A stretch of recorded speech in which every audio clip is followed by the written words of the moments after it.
பணிகள் 1ஆம் அதிகாரம். அவன் நம்மில் ஒருவனாய் எண்ணப்பட்டு நாம் ஆற்றும் பணியில் பங்கு பெற்றிருந்தான். அவன் தனது நேர்மையற்ற செயலுக்கு கிடைத்த கூலியைக் கொண்டு ஒரு நிலத்தை வாங்கினான். பின்பு அவன் தலைகீழாய் விழ வயிறு வெடித்து குடலெல்லாம் சிதறிப் போயின. இது எருசலேமில் குடியிருக்கும் அனைவருக்கும் தெரிய வந்தது.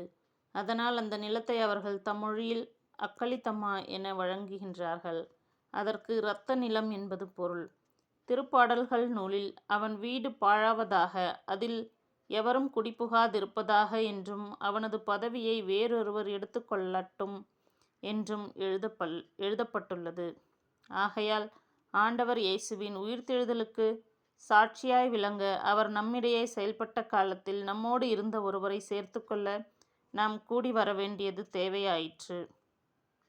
யோவான் திருமுழுக்கு கொடுத்து வந்த காலம் முதல் ஆண்டவர் இயேசு நம்மிடமிருந்து விண்ணேற்றம் அடைந்த நாள் வரை அவர் நம்மோடு இருந்திருக்க வேண்டும்.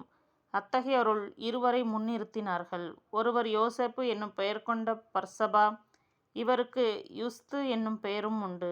மற்றவர் மத்தியா.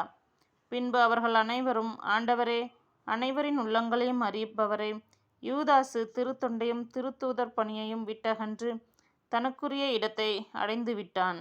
அந்த யூதாசுக்கு பதிலாக யாரை தெரிந்தெடுக்க வேண்டும் என இந்த இருவருள் ஒருவரை எங்களுக்கு காண்பியும் என்று இறைவனிடம் வேண்டிக் கொண்டனர். அதன்பின் அவர்கள் சீட்டு குலுக்கினார்கள். சீட்டு மத்தியா பெயருக்கு விழவே அவர் 11 திருத்தூதர்களோடும் சேர்த்து கொள்ளப்பட்டார். 2ஆம் அதிகாரம். தூய ஆவியின் வருகை. பெந்தகோஸ்து என்னும் நாள் வந்தபோது அவர்கள் எல்லோரும் ஒரே இடத்தில் கூடியிருந்தார்கள். திடீரென்று கொடுங்காற்று வீசுவது போன்று ஒரு இரைச்சல் வானத்திலிருந்து உண்டாகி அவர்கள் அமர்ந்திருந்த வீடு முழுவதும் ஒலித்தது. மேலும் நெருப்பு போன்ற பிளவுற்ற நாவுகள் ஒவ்வொருவர் மேலும் வந்து அமர்ந்ததை அவர்கள் கண்டார்கள். அவர்கள் அனைவரும் தூய ஆவியால் ஆட்கொள்ளப்பட்டனர். தூய ஆவியின் தூண்டுதலால் அவர்கள் ஒவ்வொருவரும் வெவ்வேறான மொழிகளில் பேசத் தொடங்கினார்கள். அப்பொழுது வானத்தின் கீழுள்ள அனைத்து நாடுகளிலுமிருந்தும் வந்திருந்த இறைப்பற்றுள்ள யூத மக்கள் எருசலேமில் தங்கியிருந்தனர்.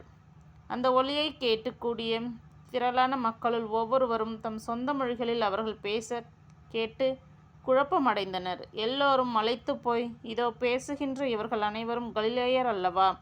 அவ்வாறிருக்க தம்முடைய தாய்மொழிகளில் இவர்கள் பேசுவதை நாம் ஒவ்வொருவரும் கேட்பதெப்படி என வியந்தனர்.